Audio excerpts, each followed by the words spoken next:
Tilea's Troubles, Part 139. Flesh, not iron or fire. Somewhere underground, in the far north of Tilea, very early spring, 2405. Critch was beginning to think that they had been forgotten about, as he had never before served so long a watch. He and the others had been guarding this entrance for approaching twice the usual time. Vroshkin was obviously suffering too, for he had begun to twitch and mutter, not something Critch had witnessed before. Squinting his already aching eyes, he peered across to the other side, where Volknecht and Thrick stood, and could see that they too showed visible signs of flagging, the former's eyes rolling most peculiarly, and the latter with only one eye open, and that almost shut. A thought occurred to him. "Vrosh, are we being punished?" he asked. "What for, and why?" asked Vroshkin. "I know not. But if not, then we have been forgotten." "Forgotten, I say," said Vroshkin. "We count for less than little these days, now that Clan Scrabble is reduced to but half a regiment, with only one chieftain. What cause or reason has anyone to remember us?" Critch could not help but growl at this thought. "Then are we to stand here like idiot fools until we drop?" he asked. "I say we leave, for if no one remembers our presence, then they will not notice our absence." Vroshkin twitched again. "Foolish folly! I will not leave. If we warriors of Scrabble have become so little worth as to slip our masters' minds, then they will not balk at kill punishing us. No lash whips or hunger trials, just quick death, and forgotten entirely. We needs must be useful to them. Obedient, eager, strong, ready to fight." Critch thought about this a while, grinding his teeth in frustration. "Maybe so, perhaps," he finally agreed. "But now the new Seer Lord commands, it would not be death for us, but manacle slavery. That's his way." During their long watch, several slave regiments had passed by, scuttle marching southwards along the underpass. So many, in fact, that Critch had lost count, although he had not actually been trying to number them, and was now so tired he would have struggled to remember even if he had attempted to do so. Suddenly he jolted, having almost fallen asleep on his feet, for the drum sound of another marching body could be heard. Vroshkin had obviously heard it too, and both turned to look. "What do you mean, that's his way?" asked Vroshkin. "Lord Erlach used engines to kill threaten, to blast burn, to—" "Not at Revola," interrupted Vroshkin.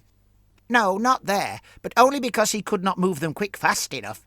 And he keen wanted to surprise the man-things, not delay wait.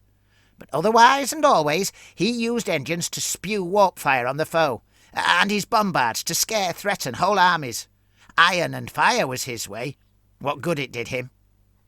Almost none of Clan Scrabble had returned from the march towards Remas, presumably the rest having died in either the fight or flight, as had Erlach, which meant that Critch, Vroshkin, and but a few detached files worth were all who remained. What sorry souls did creep back had carried news of the defeat and destruction of Erlach's army, of exploding engines and the anticlimactic failure of the Doom Bombard. "Seer Lord Kralk has engines just the same," said Vroshkin. "I've seen them." "I know that, but not many, just a smattering. Nothing like that which Lord Erlach employed. Lord Kralk has only enough to sting and cajole, to herd steer his enemies, to deliver them to his warriors' sword blades." The first of the marchers now appeared, another regiment of slaves, a long dull-coloured rag serving as a banner for them, fluttering flamboyantly in the stiff breeze of the main underpass. It bore no emblem and had no significance beyond being a marker for mustering. No slave felt pride for, or loyalty to, a banner. All they needed was eyes to see, and thus would know where they should be if they wanted to avoid cruel punishments. "I have yet to see any warriors," said Vroshkin. "Just more and more dreg slaves." "Yes, and each and every one bears a blade. When there are so many and more that the enemy is overwhelmed, buried beneath a hoard mass of slaves, what use then are a man-thing's sword skill and courage?" Vroshkin sniggered at this, as both watched more and more of the slaves marching by. Critch had heard that Seer Lord Kralk even had regiments of man-thing slaves, but there had been none such in the tunnels today, only rats by the hundreds. In truth, he had thought the claim somewhat fanciful, for although both man-things and goblins made acceptable labour slaves, expecting them to fight in the service of their masters was surely absurd. This particular regiment bore swords, and although difficult to see to the left of them, most carried shields too. Apparently, Lord Kralk was willing to pay that bit more to equip them. Critch could see shackle rings on their backs, through which chains could be passed, and yet, unlike the earlier regiments, this lot had no such chains. Perhaps they were somehow more trusted, more proven than the others, which might explain why they had been given shields. This seemed unlikely, though, for he could think of no reason ever to trust slaves. Yet, he then also noticed the lack of overseers, neither sight nor sound of lashers. These slaves were marching to the beat of a drum, not the crack of whips. "Odd and strange," said Vroshkin. "They look keener and meaner than those who came before. If it were not for the shackle rings, you might not think them dreg slaves at all. You could be right, Critch. Lord Kralk's army is different." Once the slaves had passed, the sound of their drum diminished to be replaced by the sound of another, this one sharper and far more insistent than that borne by the slaves, and already growing louder than the first had achieved even when at its closest. Critch suspected he knew what was coming, and it was not more slaves. "What's this, now?" asked Vroshkin. Critch said nothing, but watched in anticipation. He had heard that Seer Lord Kralk possessed a bodyguard regiment consisting entirely of the tallest, strongest warriors in his army, warped by skystone powder to gain unnatural proportions and strength. From the sound of the drum, this had to be them. "These are not slaves," said Critch, just before the first ranks of the marching column appeared. Clad in purple, and with a banner of the same hue at their head, its extending pennant fluttering audibly, and bearing the horned rat's rune. These were indeed the bodyguard regiment.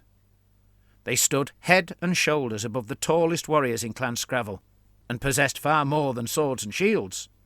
Their main arme blanche was a halberd, viciously hooked and barbed, with a curving, razor-sharp cutting edge.